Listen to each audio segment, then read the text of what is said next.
Sí, ingeniera, se escucha y se ve todo. Gracias, Sergio. Bien, voy a ver aquí un poquito de lo que hemos visto. Voy a presentar un poquito más grande esto para que...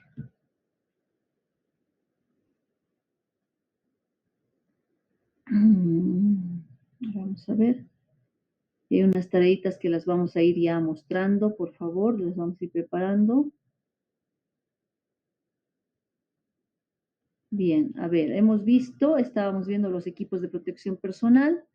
Antes de todo, por favor, bueno, tal vez más adelante se conecten los demás estudiantes, pero ya les comento de que anticipadamente que la siguiente semana vamos a visitar Ergo, es una empresa importadora de equipos de protección personal, cuyo personal técnico está altamente capacitado para orientarnos respecto al uso, manejo, selección, evaluación de un equipo de protección personal.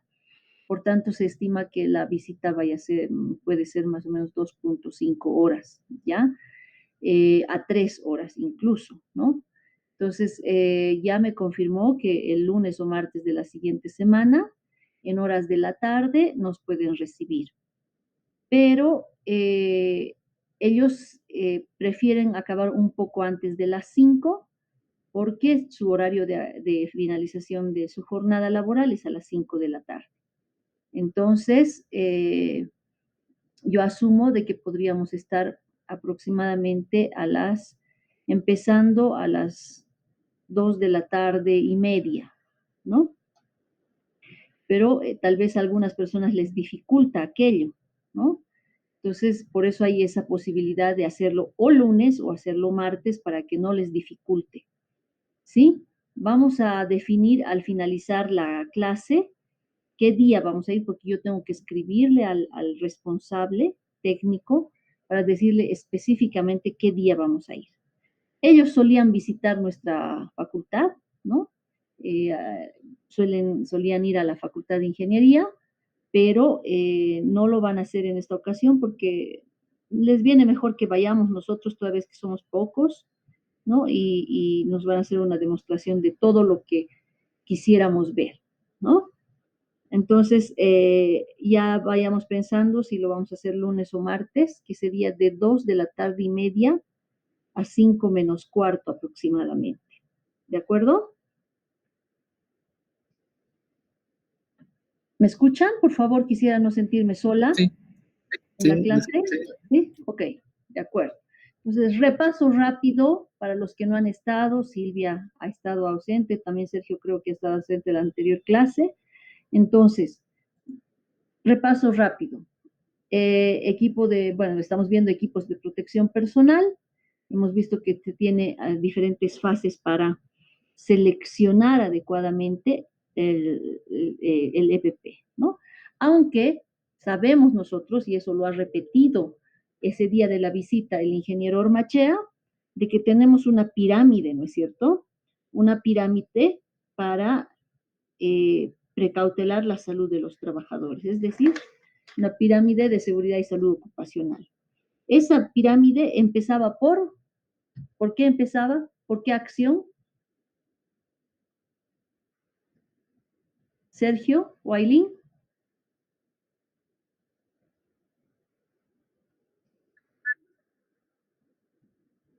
Sí.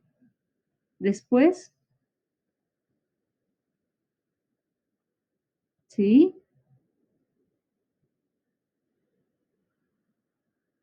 Uh-huh. Administrativo, sí. De acuerdo. Esa es la pirámide en realidad, ¿no?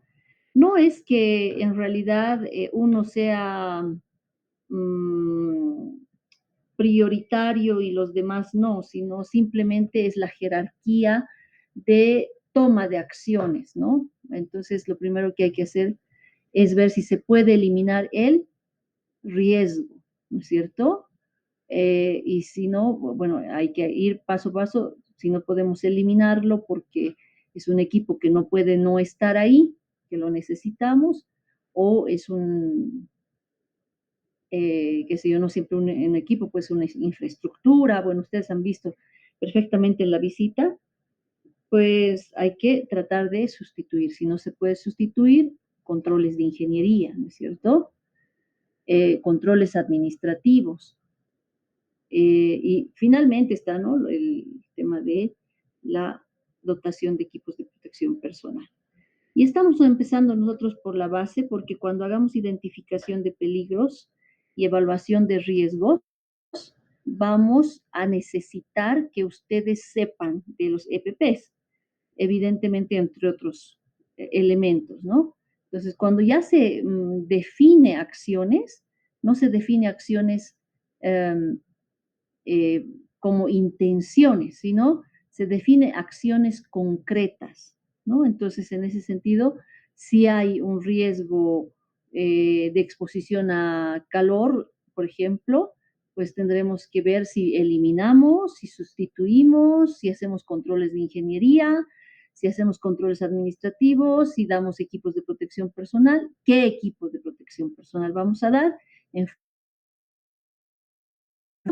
abordando, ¿no? Entonces, no se trata de solamente de hacer la evaluación, identificar el peligro y evaluar y decir, bueno, este riesgo es alto, es moderado, es bajo. No, todo lo contrario, tenemos que saber actuar sobre ese riesgo. Y ese riesgo nos va a permitir aplicar, ¿no? O el establecimiento de ese riesgo, ya sea un riesgo alto, medio, bajo, nos va a permitir establecer todos estos elementos de esta pirámide que Aileen acaba de recordarnos, ¿no? Entonces, ahora, volviendo a esta última parte de los equipos de protección personal, tenemos 7 fases, o 9 fases, perdón, de las cuales, pues, empezamos por la evaluación del riesgo, ¿sí? Y en función de ello, pues establecemos los requisitos técnicos que tiene que cumplir el equipo de protección personal, ¿sí? Confeccionamos una lista de control con las especificaciones que tiene que cumplir el equipo de protección personal, evidentemente en contraposición o relacionado a el riesgo que queremos enfrentar, confrontar, ¿sí? Eh, esa lista de control de los equipos de protección que requerimos, lo otorgamos a un eh, en este caso, a un distribuidor, a una empresa que nos puede facilitar estos equipos, y ahí vamos a ir, ¿no? Justamente Ergo es una de las eh, importadoras más importantes de materiales de equipos de protección personal, entre otros, ¿no?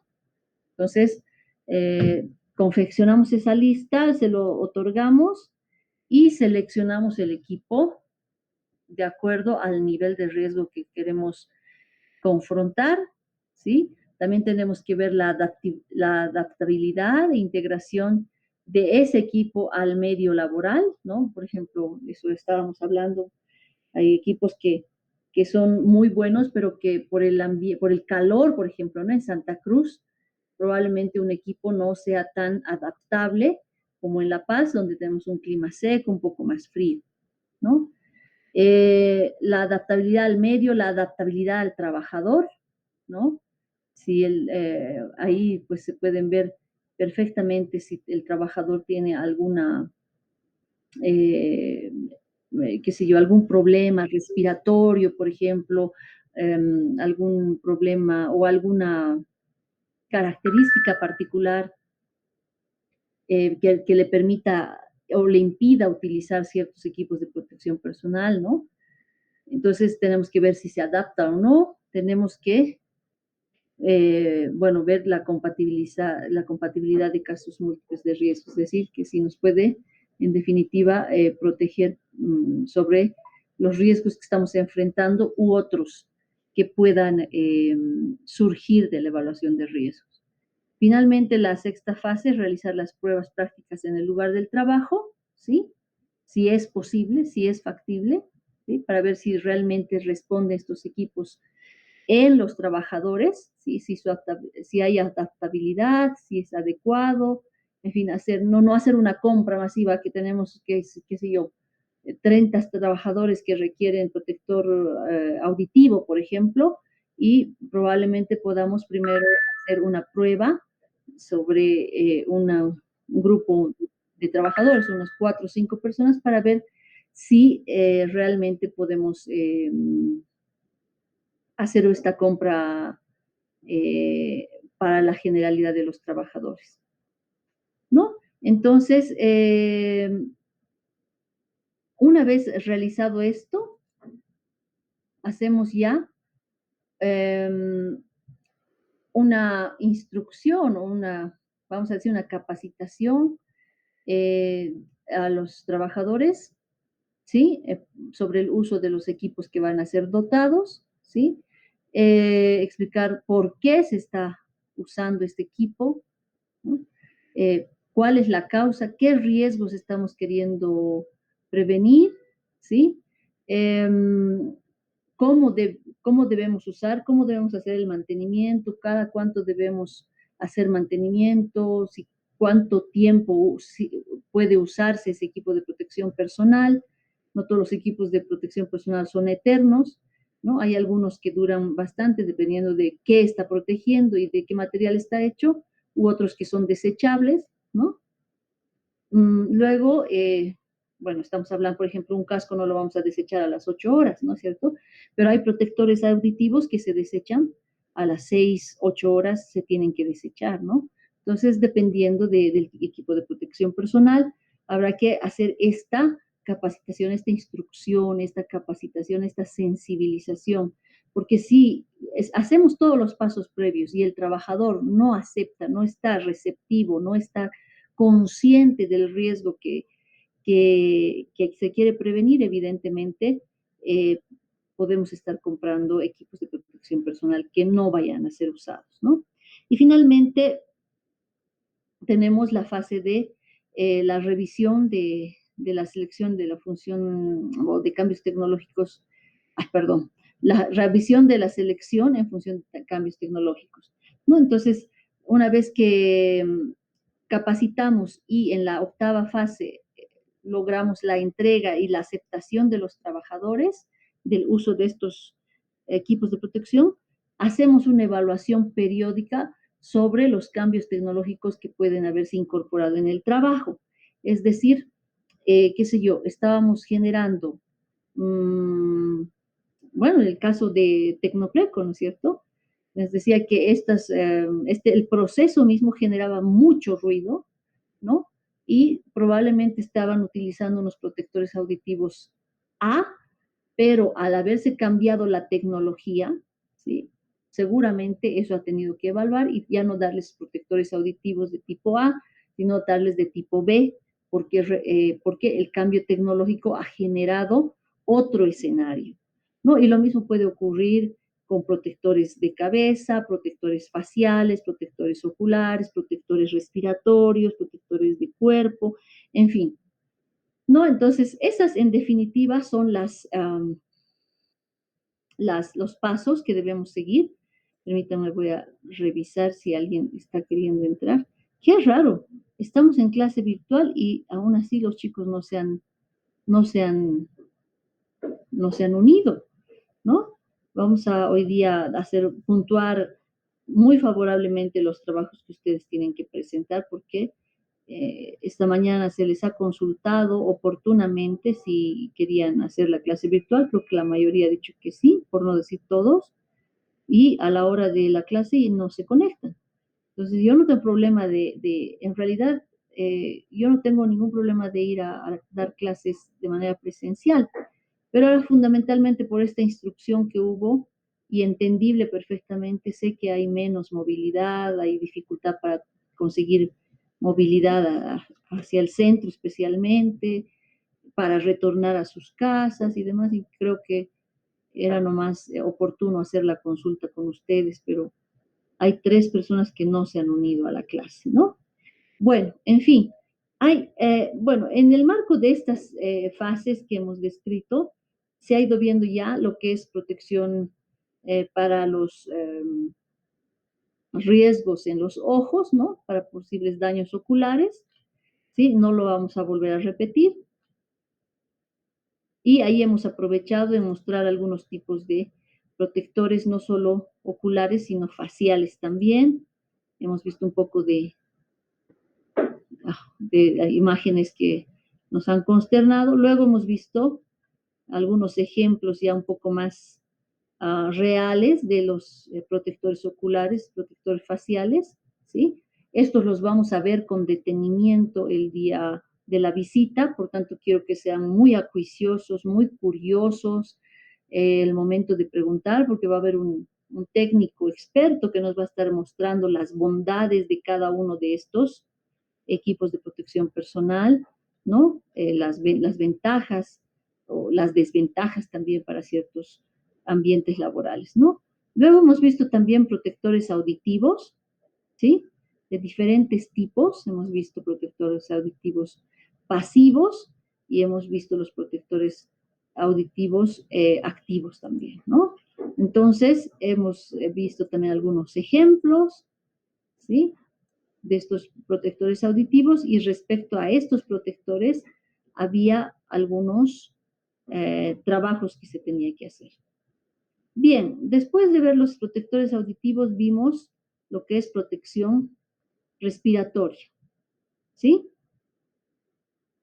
Lo que son equipos de protección personal, o perdón, equipos de protección respiratoria, ¿no? Entonces, o de vías respiratorias, ¿no? Algunos le llaman EPBRs, ¿no? Que son equipos de protección de vías respiratorias. Bien, entonces hemos visto diferentes tipos de mascarillas, de máscaras, de boquillas, ¿sí? Algunas que cubren todo el rostro, algunas solamente la, eh, la nariz, ¿no? Y otros que tienen una inserción o una conexión con la boca, así se trata de boquilla.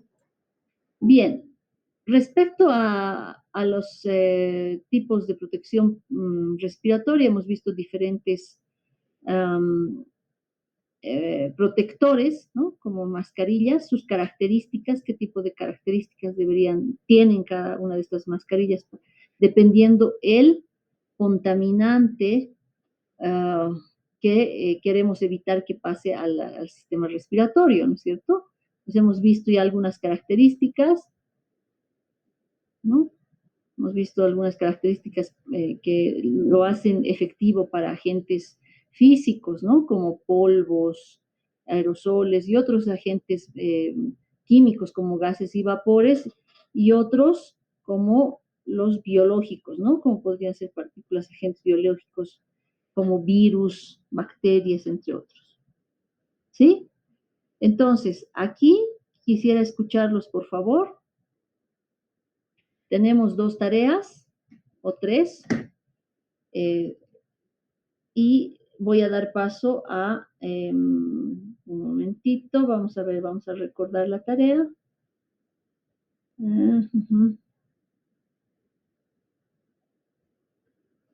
Aquí está.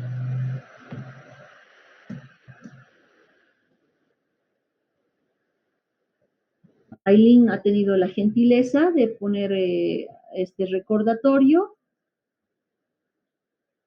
y bueno, Aileen, muchísimas gracias por el recordatorio, pero los que no vienen a clases tienen la obligación de preguntar cuáles son las tareas, ¿no? Ese día yo dije lo voy a poner, pero luego me pregunté, digo, bueno, vamos, si no han venido a clase, lo mismo, cuál ha sido la tarea, ¿no? ¿Qué trabajos hay para la siguiente clase? Entonces,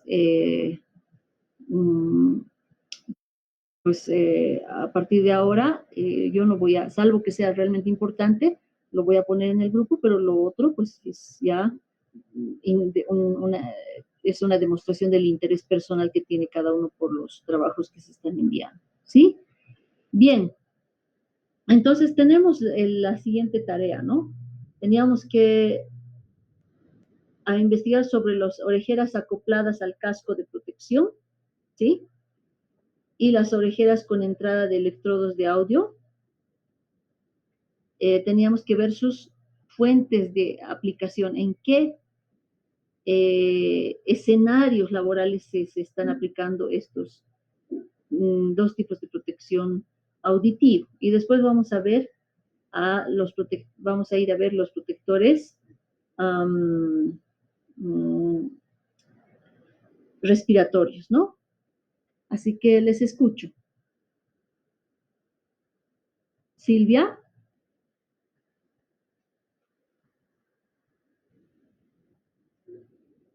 Silvia está con nosotros.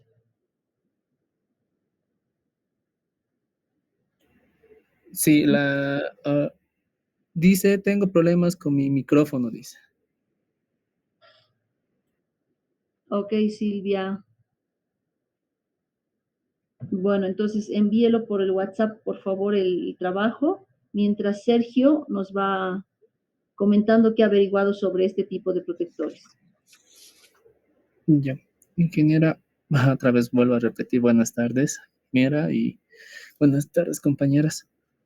En lo que yo investigué de la parte de protectores pasivos, así de orejeras acopladas a cascos, encontré en la parte en las construcciones, y más que todo en la parte de caminos, ya que aquí es donde se aplica mucho esto del casco y de las orejeras por el ruido que emiten las máquinas.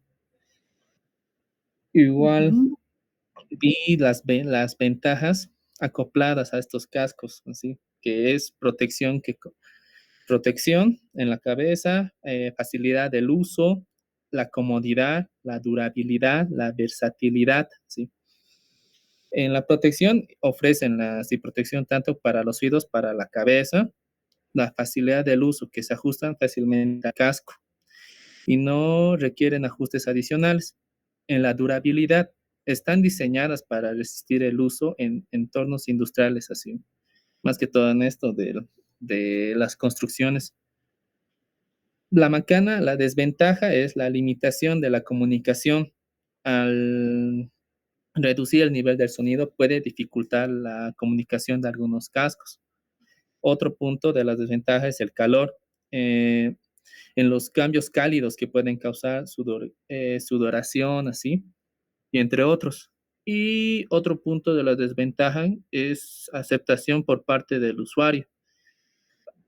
Algunos trabajadores pueden encontrar incómodo y no lo utilizan estos cascos y prefieren nomás sacárselo y trabajar normal. mm, Eso encontré en la parte de la construcción y de los caminos, ingeniero. ya. Esto, pero las orejeras acopladas al casco, ¿no? Ujú, sí, sí, sí, Ya, exactamente. hablemos al respecto, Aileen. Aileen, usted que nos puede comentar, luego vamos a pasar al siguiente.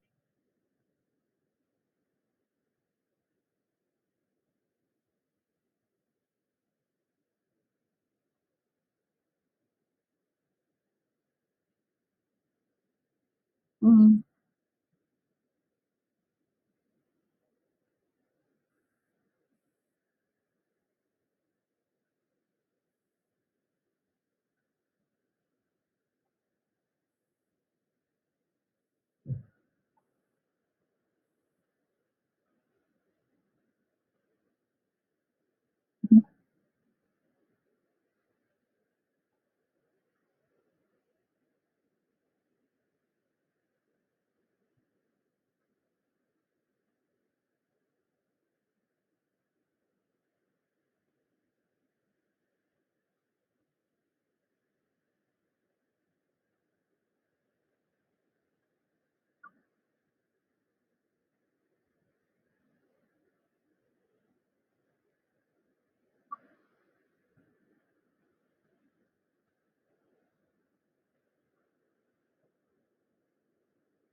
Ujú.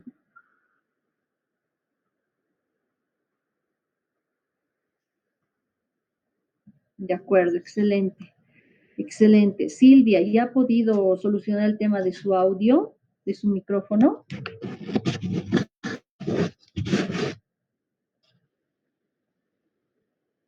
Silvia,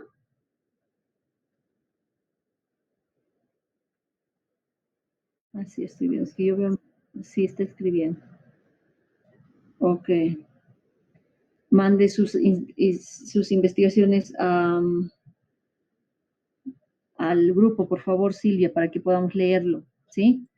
Bien, vayamos a los protectores auditivos no pasivos, ¿cierto? ¿Qué características tenían estos protectores auditivos no pasivos? Sergio,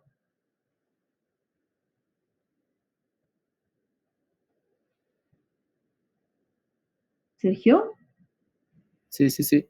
Aquí estoy buscando. Ah, esa parte no me acoplé mucho, ingeniera. No. ya, aquí vemos la definición. Vamos a leer nuevamente, ¿sí? Usted no estaba, creo, en esa clase, Sergio. A ver, leemos, Sergio, por favor, esta diapositiva, si lo puede ver. Sí, ya. Protectores no pasivos. Son aquellos que incorporan algún tipo de circuito electrónico que los hace comportarse de una forma específica, normalmente con una respuesta no lineal con relación al ruido exterior. Los componentes de frecuencias en este ruido ambiente también influyen en el comportamiento acústico del protector. Ya. Es decir, que estos protectores no pasivos, ¿sí? No pasivos, no eh, tienen un circuito, vamos a decir, electrónico integrado al protector, de manera que puedan, por un lado, igual que por ejemplo, un audífono, ¿no es cierto? Ustedes pueden modular el volumen del sonido que está llegando a sus audífonos, ¿no es cierto? Una música o lo que sea. De la misma manera, ustedes pueden regular la, vamos a decir, el grado de protección, el grado de insonorización de este protector, ¿no? De esta orejera en este caso. Entonces, pero también en algunos casos este circuito electrónico lo que permite es que puedan tener, puedan escuchar tal vez instrucciones de sus colegas o de sus superiores, ¿no? Eh, o sea, sirve de audífono a la vez, ¿no? Entonces, puedan escuchar este tipo de instrucciones. Entonces, estos protectores auditivos, en definitiva, eh, bueno, se dicen no pasivos porque tienen ya un circuito integrado y en definitiva tienen ciertos lugares donde se puedan utilizar, ¿no? Y al respecto nos va a contar Aileen, por favor, ¿qué ha podido averiguar sobre este tipo de protectores?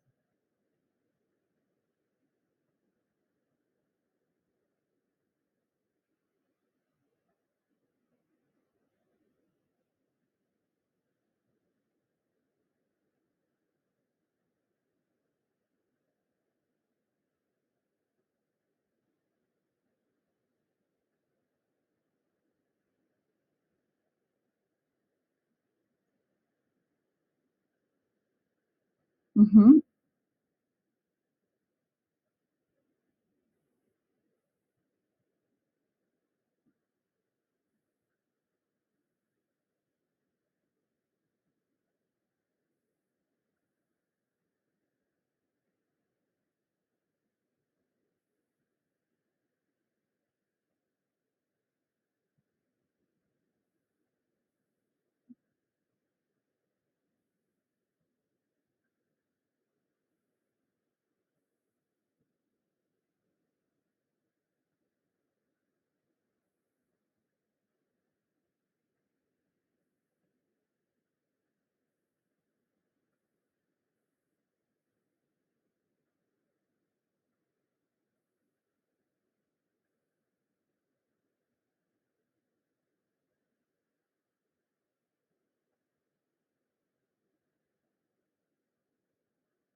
claro. Sí, en definitiva, lo que usted ha dicho es muy cierto, ¿no? Este tipo de, por lo menos lo que yo vi es que este tipo de circuitos, perdón, de orejeras no pasivas o de protectores no pasivos se utilizan en lugares incluso distantes y con mucho ruido, ¿no? Por ejemplo, en plantas en las que hay mucho ruido y es complejo la comunicación por la distancia, ¿no? Entonces,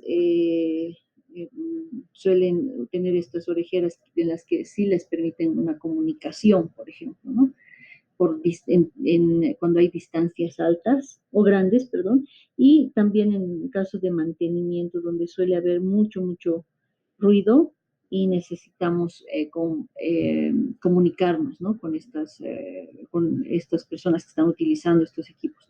No solamente es para comunicarse, sino, como bien dice Aileen, en los casos en los que el sonido es muy bajito, esta orejera le permite agudizar el sonido de manera que lo pueda percibir y cuando el sonido o el ruido es muy alto, pues atenúa este ruido de manera que pueda estar dentro de los límites permisibles, ¿no?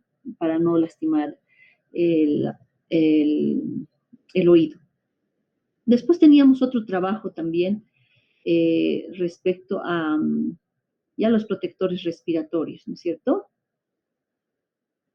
A ver, no sé si ya tiene algo a la mano Silvia, tal vez nos los envía por el chat y lo leemos, pero bueno, es qué tipo de partículas o qué tamaño de partículas ingresan al organismo, ¿no?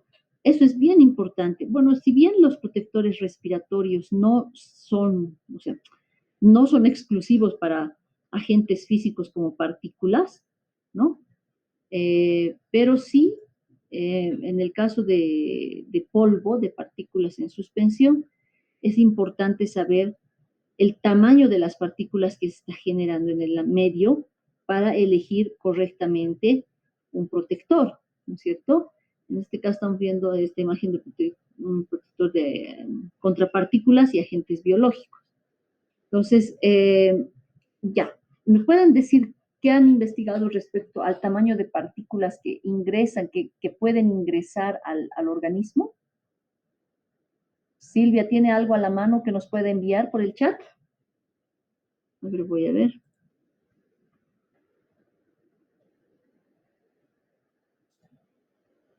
Silvia ya no está en clase.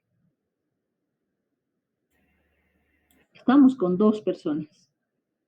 Mañana sí o sí tienen que estar los 6 porque no podemos estar con esta irregularidad de asistencia. De hecho, vamos a puntuar muy bien las investigaciones que se han hecho al respecto y bueno, pues Aileen nos está mostrando algunas investigaciones, algunas un poco más ligeras de parte de Sergio, pero no podemos estar con esta informalidad.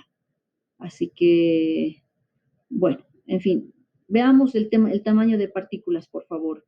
Eh, Aileen o Sergio, ¿quién tiene a la mano esa investigación?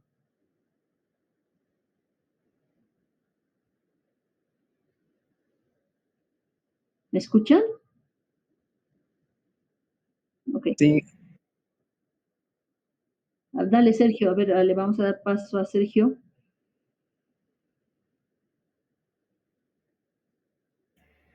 encontré las clasificaciones de las partículas según el tamaño, Ya. donde explican tres que son el PM10. El PM10 explica partículas inhalables con un diámetro aerodinámico menor o igual a 10 micrómetros. Uh-huh, Luego, otra partícula es la PM2.5, que es partícula fina con un diámetro aerodinámico menor o igual a 2.5 micrómetros. uh-huh, Y la otra, la última, es ultras finas, partículas con un diámetro inferior a 10 nanómetros que pueden atravesar las barreras celulares y llegar al torrente sanguíneo. imagínense. Y siguen siendo partículas. No estamos hablando de gases ni vapores, ¿no? Sí, los ¿Ya? ¿Qué más riesgos, averiguaron? Los riesgos asociados, perdón, lo estoy cortando. No, está bien, adelante, Sergio. Ya, y por último, los riesgos asociados al tamaño de las partículas en partículas grandes, partículas finas y partículas ultrafinas, es que la grande puede causar irritación a las vías respiratorias superiores y enfermedades como la sinusitis. Y, o bueno, las partículas finas, que es la PM2.5, asociadas a enfermedades cardiovasculares, como cáncer de Mm, pulmón. Y por último, las partículas ultrafinas pueden causar daño a los órganos distantes al pulmón y contribuir al desarrollo de enfermedades crónicas. imagínense, enfermedades crónicas, o sea, no estamos hablando de enfermedades circunstanciales que pueden curarse con un remedio, con una medicina, ¿no? O sea, con un medicamento. Estamos hablando de enfermedades crónicas. ¿De qué tipo de enfermedades estamos hablando, Sergio? Ah, problemas en el pulmón, así es. Mm, sí, pero si a nivel está entrando al torrente sanguíneo, evidentemente no va a afectar solamente los pulmones, ¿no es cierto? ¿Qué dice usted ahí? ¿Qué ha averiguado al respecto?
Ujú.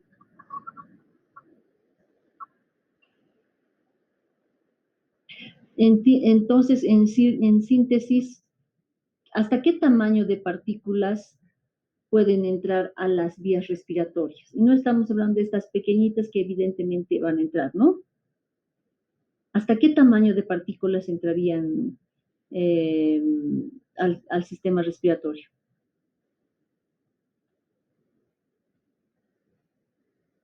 Sergio,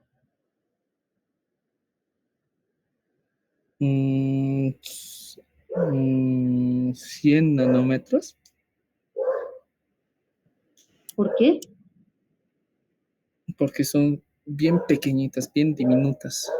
Pero yo estoy diciendo hasta qué tamaño, o sea, desde las más pequeñas hasta qué tamaño. Ya no.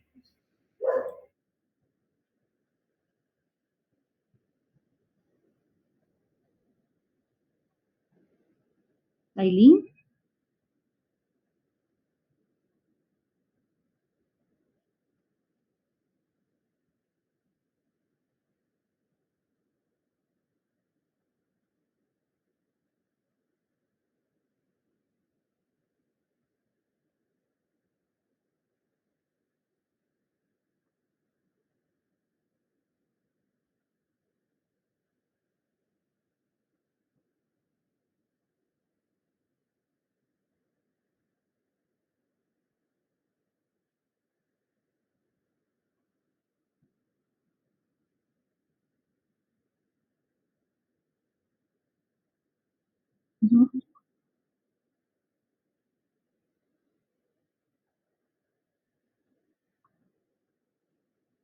Ya. Sí, en realidad podrían entrar hasta 100, ¿no? Hasta 100 ppm, ¿no? Al sistema respiratorio y se podrían, bueno, pueden entrar a través de la nariz o a veces hasta por la boca, ¿no? Y puede depositarse en cualquier, bueno, dura en la vía respiratoria, ¿no? En cualquier parte. Hasta 100 dice alguna literatura, ¿no? Pero evidentemente dependerá de cada organismo. Una partícula PM10, por ejemplo, entra perfectamente, ¿no? Es 10 veces menos del límite, no estamos poniendo un límite, sino una posibilidad de que pueda entrar hasta 100 ppm, UPMs, perdón, micras. En este caso, las partículas que más, eh, vamos a decir, que mayormente se encuentra en el ambiente son las PM10, ¿no? Y las 2,5 que son más finitas, ¿no? Entonces, estas finitas ya pueden ingresar a la parte alveolar, ¿no? Pero evidentemente eso tendrá que depender del tipo de ambiente laboral en el que estemos. En función de estas partículas, tendríamos que elegir el tipo de protección personal, ¿no es cierto? El protector respiratorio. Entonces, esa era una de las tareas, nos queda claro. De hecho, estas investigaciones que hicieron respecto a, los, a las partículas más pequeñas es muy importante porque ya entran a esto, pueden atravesar tejidos y entrar al torrente sanguíneo. El torrente sanguíneo, evidentemente, es, transporta a todos los órganos, ¿no? Lo que contenga puede llegar a todos los órganos, ¿no? Y ahí estamos hablando de partículas demasiado finas que podrían traer consecuencias crónicas, ¿no? Bien, y la última parte de la tarea era revisar, a ver, vamos a ver, ¿dónde está? Era sobre los protectores eh, respiratorios contra agentes biológicos, ¿no? Gases y vapores. Era justamente el combinado, ¿no es cierto? Que protege, por un lado, el ingreso de las partículas y, por otro lado, está protegiendo el ingreso de agentes biológicos que pueden ser un virus, una bacteria, ¿no? ¿En qué ámbitos laborales se puede dar esta necesidad o este requerimiento de este tipo de protectores?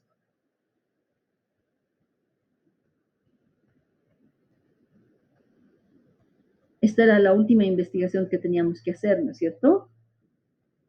Sergio.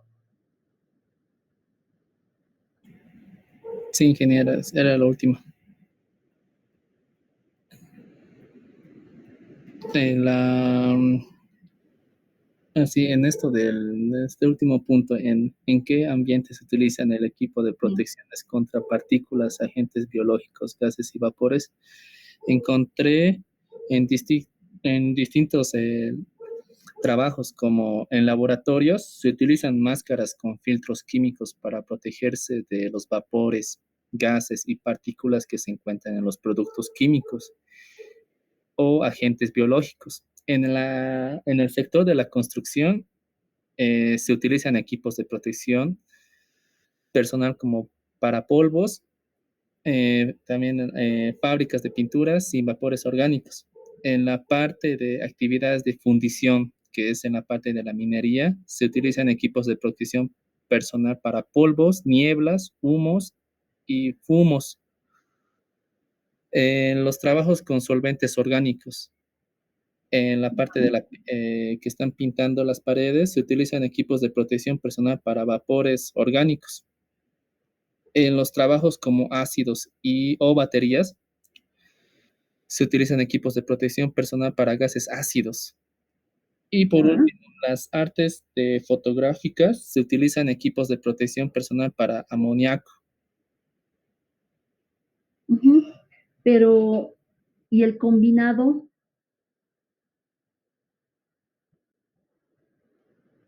¿dónde se utilizará? ¿Te ha encontrado algún ejemplo, Aileen?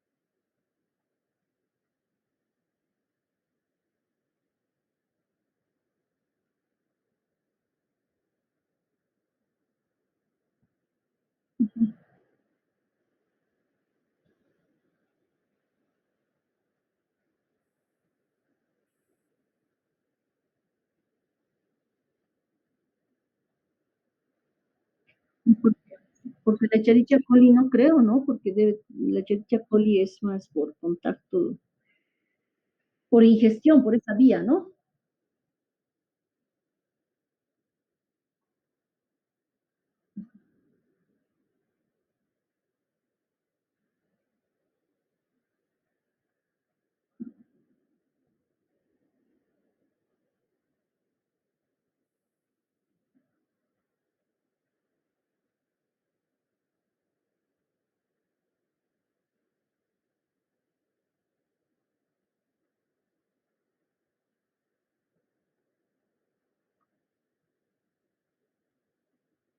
Ujú,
ujú.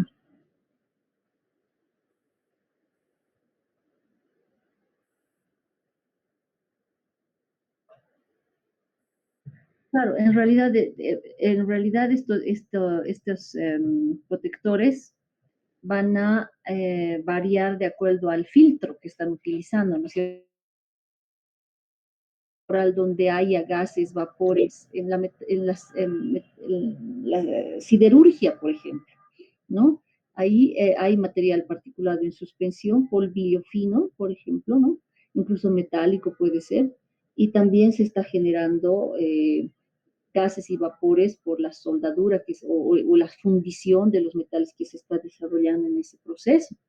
Entonces, ahí tienen que tener mucho cuidado en no solo protegerse de gases y vapores, sino también de partículas, ¿no? Que se pueda estar generando producto qué sé yo, del raspado, cortado, limado de un cierto material metálico, no siempre metálico, ¿no? Entonces, depende de cada proceso, pero estos combinados se utilizan porque hay agentes físicos y hay agentes químicos o biológicos, ¿no? En un solo ambiente. ¿No? Porque de lo contrario estaríamos hablando de filtros o protectores distintos, ¿no? En un laboratorio, por ejemplo, donde generalmente están con muestras de sangre, de orina, de heces, entre otros fluidos corporales, probablemente tengan que protegerse con mascarillas para agentes biológicos, ¿no es cierto? Pero ahí tal vez no se está generando polvo, no hay material en suspensión. Entonces, solo tendrá que ser un buen protector contra agentes biológicos. Ahora, si estamos en un lugar donde solo hay polvo, pues ¿para qué vamos a poner la protección contra agentes biológicos?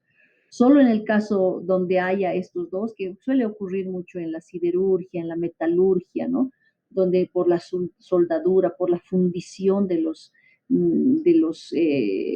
elementos, ¿no? De metálicos, no metálicos que se producen, que se realizan, perdón, se pueden producir vapores de reacciones químicas, de producto de la fundición, de la refinación. Bueno, hay varios procesos, ¿no? La refinación, la fundición, bueno, la cianuración, por ejemplo, ¿no? Pero paralelamente en ese mismo ambiente podría haber polvo, ¿no? Ocurre mucho en la minería, en el área metalúrgica, ¿no? Están refinando y en el mismo ambiente están moliendo, hay polvo y están refinando, ¿no? Producto de la molienda entra a un proceso de refinación donde se generan ciertos vapores, ciertos gases, pues tendrán que tener su protector respiratorio tendrá que tener esa capacidad, ¿no? De proteger contra ambos agentes, físicos y químicos, en algún caso biológicos también. ¿No? Dudo mucho que haya biológicos en la metalurgia, ¿no? Pero sí, por lo menos químicos y físicos, sí. Bien, a ver, vamos a entrar a la protección de las manos, ¿sí? De una parte, o sea, las manos, o en algunos casos que cubre el antebrazo y el brazo también, ¿ya? Entonces, siempre en función de los riesgos se va a tener diferentes tipos de guantes, ¿no? Tipos de protección, ¿sí? Para ver si solamente utilizamos un guante hasta la muñeca, cubrimos el antebrazo o el brazo también, ¿no? ¿Cuáles son las partes de un guante? Vamos a tomar en cuenta el guante de piel, ¿no? Voy a ponerlo más grandecito, ¿no? Aquí vemos, por ejemplo, el reforzado, que siempre ahí está a la base de los dedos y en el pulgar, la palma, ¿no? La protección de las arterias. Ustedes saben que justamente donde inicia la muñeca también tenemos arterias importantísimas, ¿no? Eh,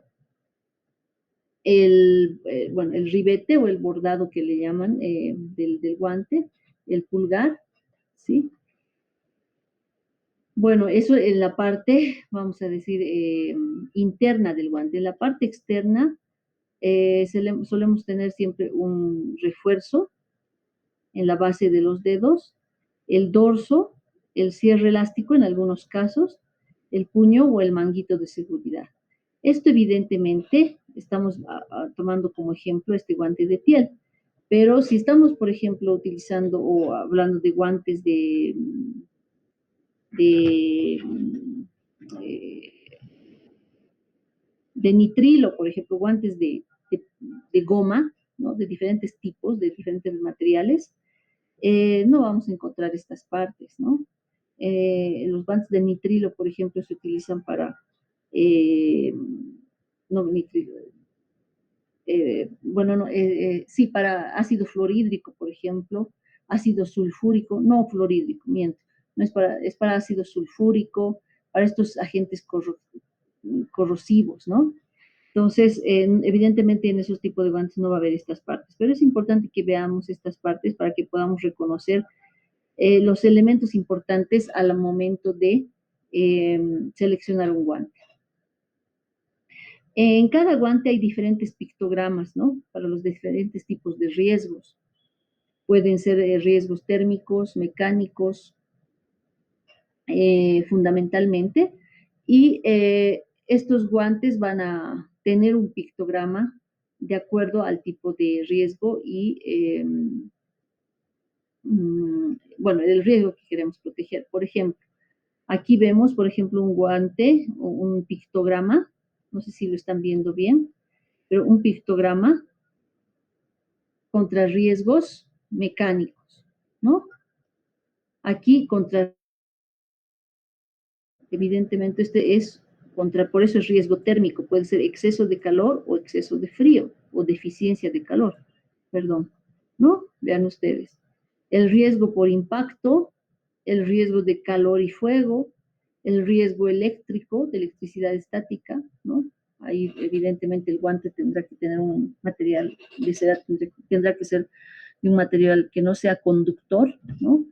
Riesgos químicos, ¿no? Ahí entraba, por ejemplo, guantes de nitrilo.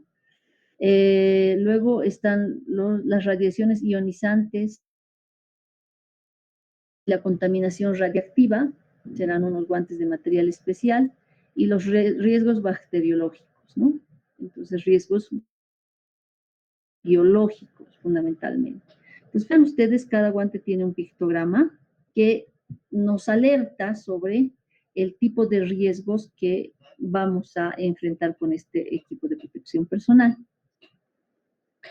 Por ejemplo, aquí tenemos un pictograma que es un riesgo mecánico, puede ser un riesgo de golpe, vean ustedes, ¿no? Ese es el pictograma, pero además se acompaña este pictograma con letras que le permiten identificar específicamente para qué es resistente ese guante, ¿no?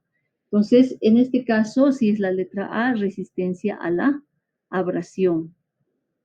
La resistencia al corte por cuchilla, por ejemplo, en el caso de si tiene la letra B.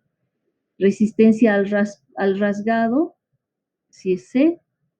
Resistencia a la perforación incluso, si es de clase D, ¿no? Entonces, vean ustedes, estos guantes siempre van acompañados de unas letras bajo los pictogramas. Siempre que sean guantes de seguridad, evidentemente, ¿no? Porque hay guantes de uso doméstico que seguramente no tienen estos pictogramas, ¿no? Entonces, cuando estamos hablando de riesgos mecánicos, justo el ejemplo que estábamos viendo aquí tenemos además eh, números, ¿no es cierto? El 1 bueno, mostraría niveles, bueno, los niveles mínimos de rendimiento. Dice.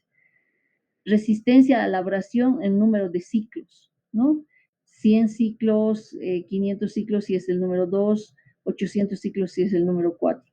Por ejemplo, en el B, que es resistencia al corte por cuchilla, ¿sí? El índice es uno, bueno, en este caso, el índice o frecuencia será 1.2, 2.5, 5, 10, 20, ¿no? Respecto a los números que están aquí encima. Igual la resistencia al rasgado estará en newtons, es una unidad de fuerza, ¿no? Igual que el de la perforación, ¿no?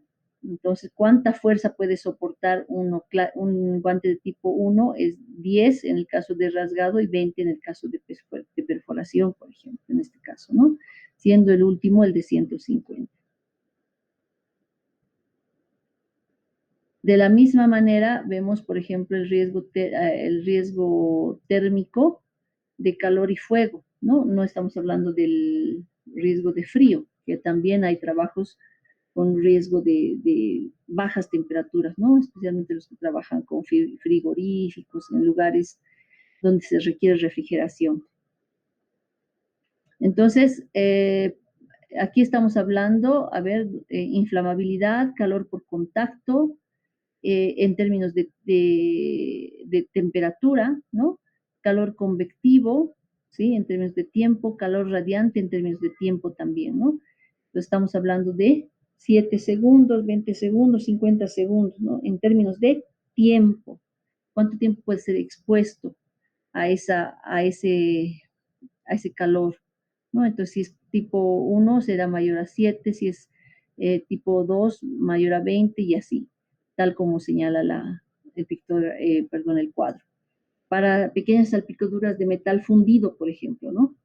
Este guante específicamente, que es para riesgo térmico, eh, número de gotas necesaria, ¿no? Número de gotas. Entonces, este guante aguantará el del tipo 1 será mayor a 10 gotas para elevarse a una temperatura mayor a 40. El del tipo 4, por ejemplo, necesitará 35 gotas para elevarse a una temperatura mayor a 40 que pueda ya incidir en la mano, ¿no? Pueda quemar la mano en realidad.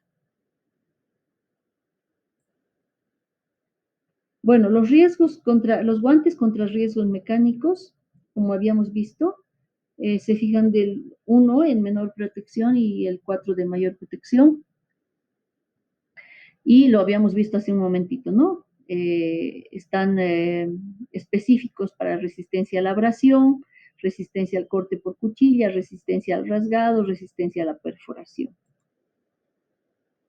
Aquí ven ustedes los pictogramas. Fíjense los pictogramas. Voy a poner aquí un poquito más amplio, ya que no estamos en el televisor grande.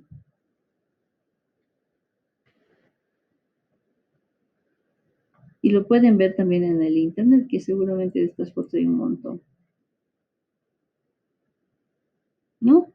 Aquí hay un riesgo mecánico, aquí hay un riesgo al calor, y seguramente aquí nos está diciendo letritas y números que nos permiten identificar cuánta resistencia tiene al calor, cuánta resistencia se tiene eh, a estos elementos mecánicos que pueda requerir el uso de estos guantes, ¿no?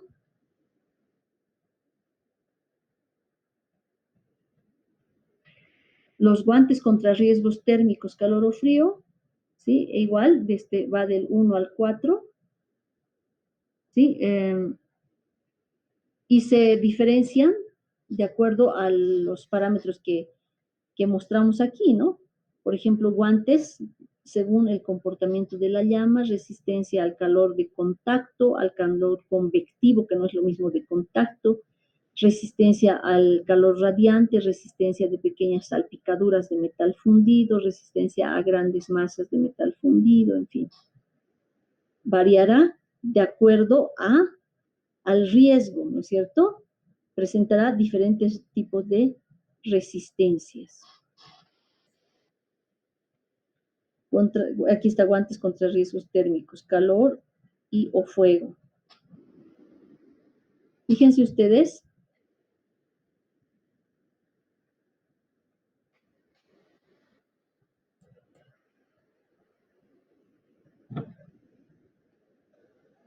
Aquí están los pictogramas. Vean ustedes, ahí están los números. Este es resistente a riesgo mecánico y resistente a calor y temperatura, ¿no? Y vean ustedes,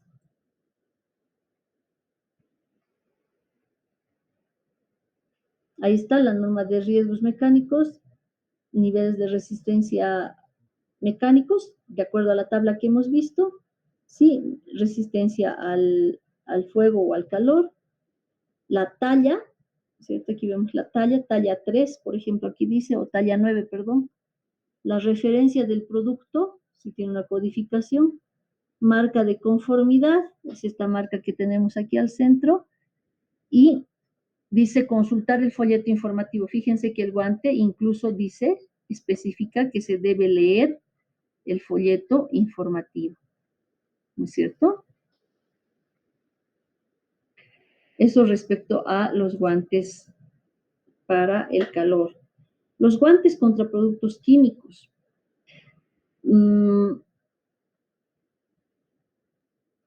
Bueno, cada guante resistente a productos químicos tiene una escala de 6, ¿no? De 1 indica la menor protección y el 6 la máxima protección. Estos números, ¿no? Que señalan el nivel de protección, está definido en función a ensayos, igual que los guantes, ¿no? Que los otros guantes resistentes a riesgos mecánicos y a riesgos, a calor y temperatura. Igual este índice de protección se realiza con diferentes ensayos, ¿no? Entonces, aquí vamos a ver guantes contra productos químicos, vean ustedes, dependiendo de la actividad que estemos realizando, podremos tomar cierto tipo de guantes. Por ejemplo, si estamos utilizando ácido sulfúrico y usamos los guantes eh, que no son adecuados, podría perfectamente traspasar el ácido del guante y, por supuesto, llegar a la piel, ¿no? Entonces, es importante ver siempre el nivel de protección que nos está brindando ese guante.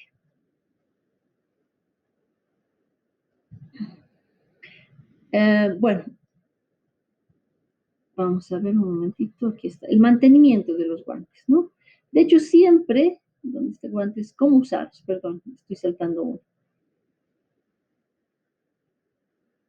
Estamos hablando de los guantes químicos, ¿sí? Para usarlos tenemos que tener en consideración siempre eh, algunos datos específicos, ¿no? Eh, tenemos que ver si estamos hablando de sustancias químicas individuales, digamos, solo me va a proteger del ácido sulfúrico, ¿no? O me tiene que proteger de una mezcla de productos, dependiendo de lo que estemos, para lo que nos estemos protegiendo, ¿no? Probablemente el guante que yo necesite sea, además de protegerme contra la corrosividad de algunas sustancias, tendrá que protegerme contra el calor, digamos, ¿no? Porque podría hacer reacciones exotérmicas que podrían, si bien protegerme de un agente químico, podría este agente químico estar haciendo una reacción exotérmica con otro agente y podría quemar el guante y perforar el guante, ¿no? Entonces tenemos que ver si realmente necesitamos para un agente o para una mezcla de estos productos.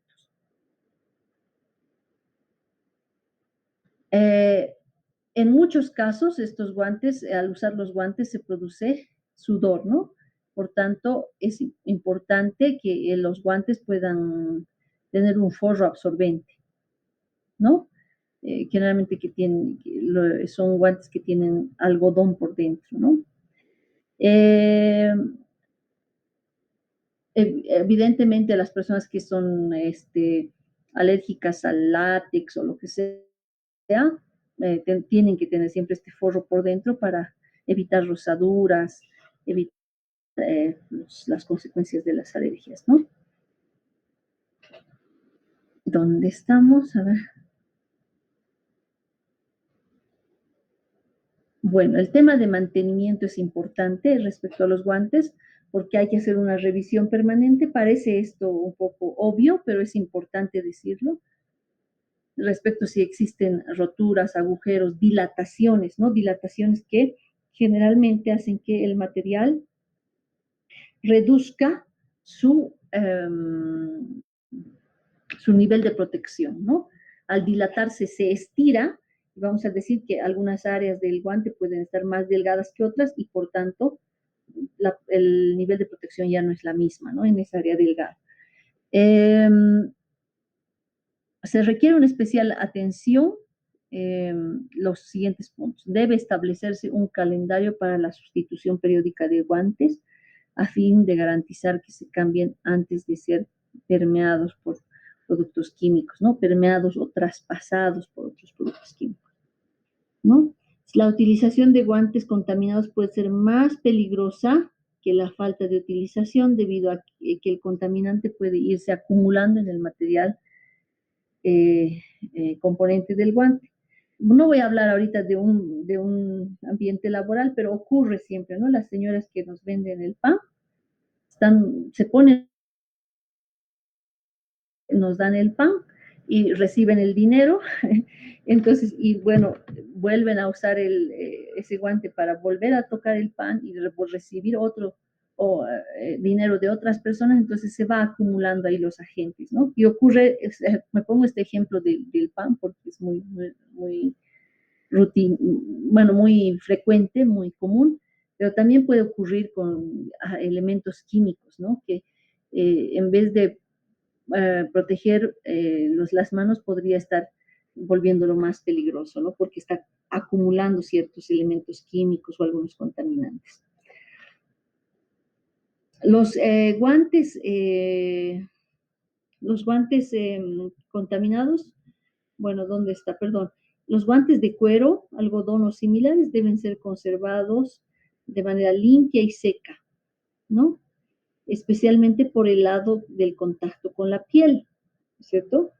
Evidentemente nosotros lo que estamos queriendo proteger es la piel, ¿no? Por tanto, ese helado que está en contacto con la piel tendrá que tener las condiciones óptimas, ¿no? Para no causar rosaduras, que no esté perforado, no causar alergias, entre otros, ¿no? Y por generalmente se pide de que mm, este,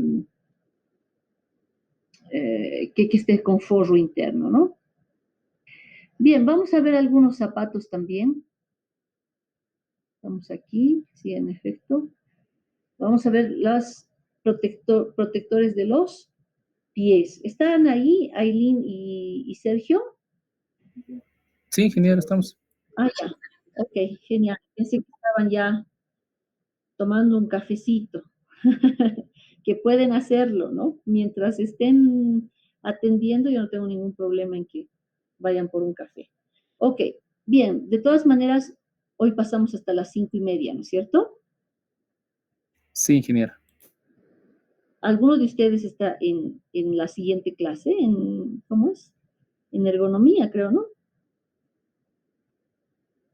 A esa clase a la que va Silvia y Alexander, ¿qué es ergonomía?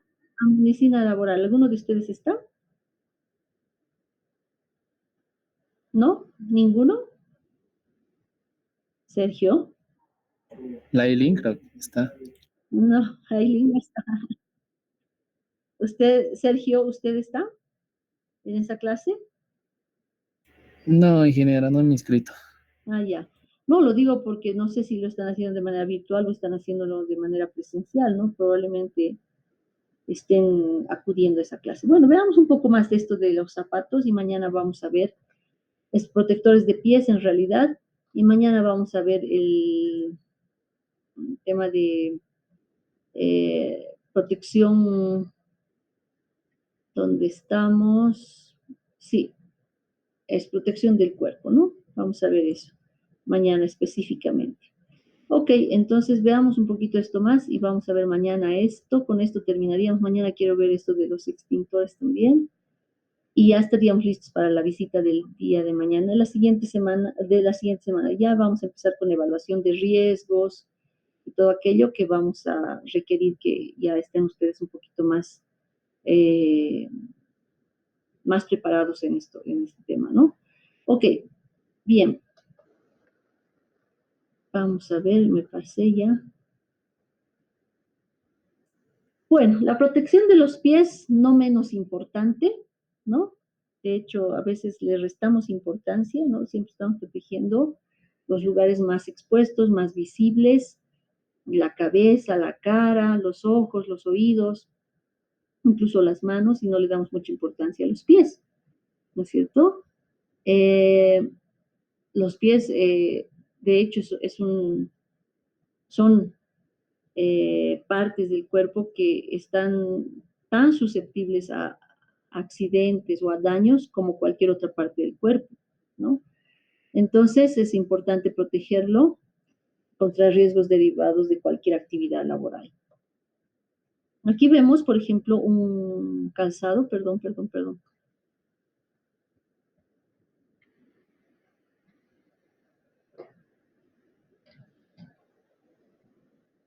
Ahora sí. ¿No se ha vuelto a unir Silvia? No, seguimos todos. Seguimos solo los dos, bueno, los tres en realidad. Bien, entonces aquí estas son las partes de un calzado o un zapato de seguridad, ¿sí? Eh, en la visita industrial, por ejemplo, yo no les he pedido que lleven, porque puede ser que no lo tengan, ¿no? Pero es importante para los industriales que se vaya haciendo un esfuerzo para la compra de estos calzados de seguridad, ya sea para una visita y más aún para un trabajo en planta, ¿no? Es muy, muy importante. Entonces, ¿cuáles son las partes del calzado de seguridad o zapato de seguridad? Vemos aquí un collarín, vemos la carrillera, ¿no? Que es lo que cualquier zapato tiene, el corte del empeine, que es importante porque tiene que ajustarse este zapato al empeine de cada persona. Sabemos que algunas personas tienen un peine alto, un peine bajo, bueno, en fin, habrá que tomar en cuenta este tema para el momento de la selección de este zapato. Tenemos aquí el forro de interno, el forro de pala, ¿sí? Y aquí tenemos el tope de seguridad o de protección. Generalmente esta partecita de la punta, es la punta de acero, le llaman, ¿no? O es metálica para recibir alguna contusión, algún golpe o algo, ¿no? Que es la parte más potencial de recibir este tipo de eh, golpes mecánicos, ¿no? Tenemos el tira de material espumoso, tenemos una tira de material espumoso para otorgarle confortabilidad al calzado.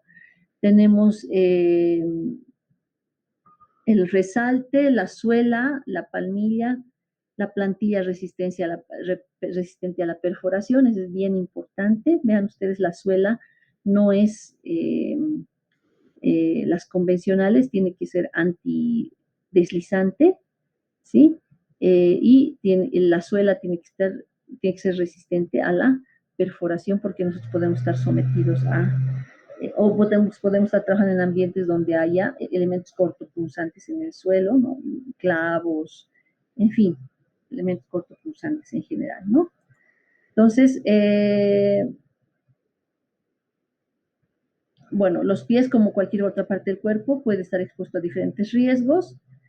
Los riesgos pueden agruparse en tres según su forma de actuación, que pueden ser lesiones de los pies producidas por acciones externas, ¿no? Un golpe, una caída de un objeto, riesgos para las personas por una acción sobre el pie, ¿no?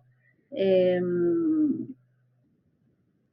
qué sé yo, tal vez un movimiento inadecuado que pueda lastimar el pie, ¿no? Una torcedura o algo así. El riesgo para la salud o molestias vinculadas al uso del calzado es que el calzado no se haya adaptado perfectamente a la anatomía del pie del trabajador, de manera que le pueda estar causando rosaduras, inflamaciones, cortes, compresión, ¿no? Que esté aprieto, que esté cortando la circulación de la sangre, en fin. Entonces, estas tres riesgos que pueden surgir dependiendo um, del ambiente laboral que estemos y del calzado mismo de seguridad, ¿no? Pues como les decía, hay algunos calzados que pueden producir riesgos por el mismo calzado, ¿no? Porque no es adecuado para la persona.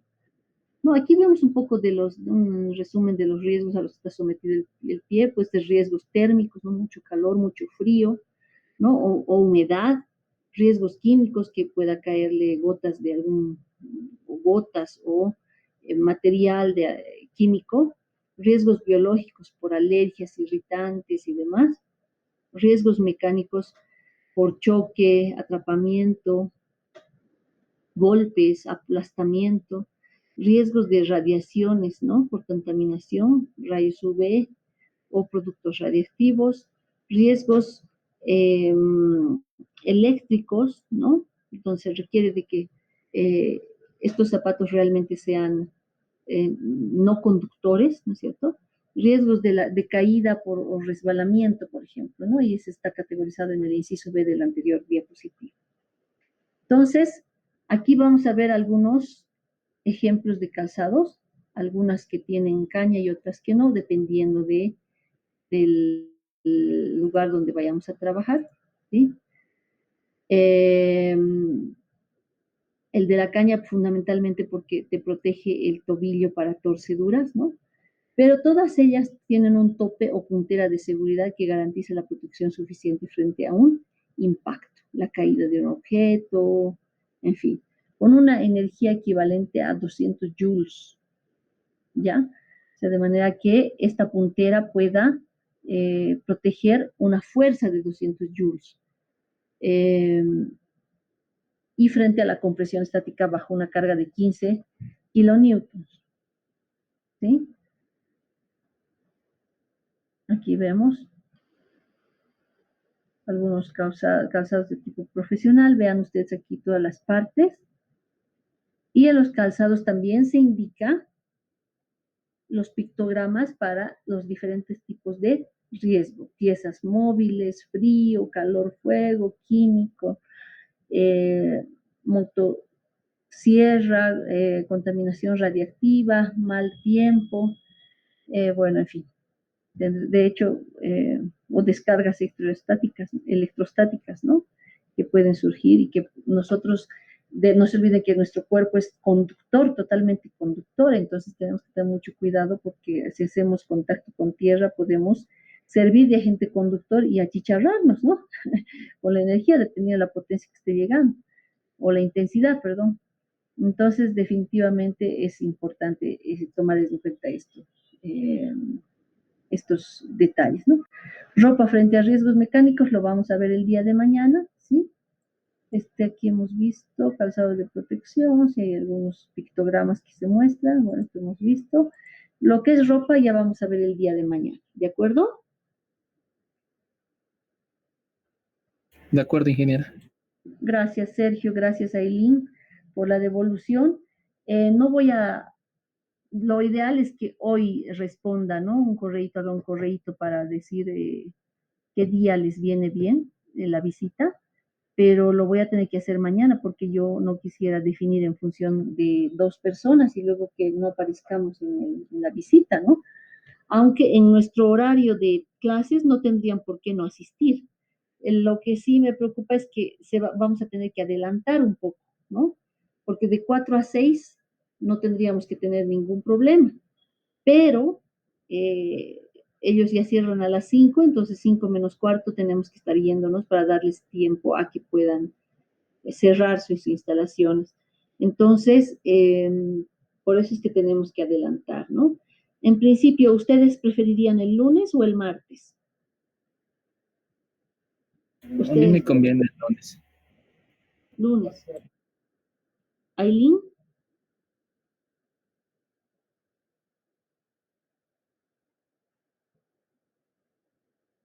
ya. En principio estaríamos dejándolo lunes, pero veremos, ¿no? Veremos qué dice el resto. Yo creo que mañana, después de la clase a la que todos van a asistir, por favor, si tienen contacto interno con sus compañeros, mañana va a ser inadmisible que puedan entrar a clase o que no puedan entrar a clase o que no entren directamente, ¿no? Entonces es inadmisible. Ahora, si gustan, igual lo podemos hacer presencial, yo no tengo problema de ir a la facultad, tal vez ahí sí están más motivados, ¿no? Pero dado que hoy han respondido que sí, mejor hacemos las clases virtuales, entonces no tendría que haber excusa para no conectarse. De todas maneras, vamos a tener un trabajo, ahora yo lo voy a apuntar solo por esta extraordinaria vez, eh, que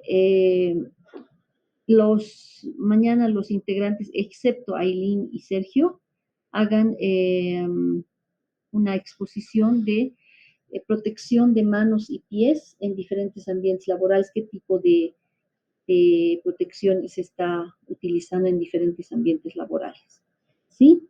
Entonces no vamos a ser específicos qué específicamente. Ustedes me tienen que contar un ambiente laboral y me tienen que decir, bueno, esta es una industria farmacéutica, estamos en el área de producción de jarabes, por tanto, estos son los tipos de protección personal que deben utilizar en las manos y en los pies. ¿Sí? Entonces yo voy, pues si pueden comentarlo con los compañeros, lo hacen. y mañana solamente los 4 que han faltado el día de hoy, porque Silvia prácticamente no ha estado en clase, entonces van a hacer esa exposición. ¿De acuerdo? Yo lo voy a escribir de todas maneras ahorita en el grupo. De acuerdo, ingeniero. Muy bien, un gusto saludarlos, jóvenes, y nos vemos mañana. Sí, en principio estaríamos quedando el lunes, pero mañana lo ratificamos. Un saludo, que estén muy bien. Bueno, dígame, dígame, Aileen. Sí, no. Envíenlo al grupo, los dos, y solo de los dos se va a valer la tarea de hoy día. Sí, hoy día sí vamos a tomar puntos extras sobre esas tareas. Listo, Envíenlo al ingeniero. grupo. De todas maneras, yo no recibo esta tarea a nadie más. Mañana ya es otro tema. Si ustedes gustan también hacer esta investigación sobre los protectores de manos y pies, excelente. Por favor, no se sientan eh, cohibidos de hacerlo. ¿Sí? Listo, ingeniero. Sí. Muy bien. Bueno, un saludo. Que esté muy bien. Hasta luego. Hasta luego, ingeniero.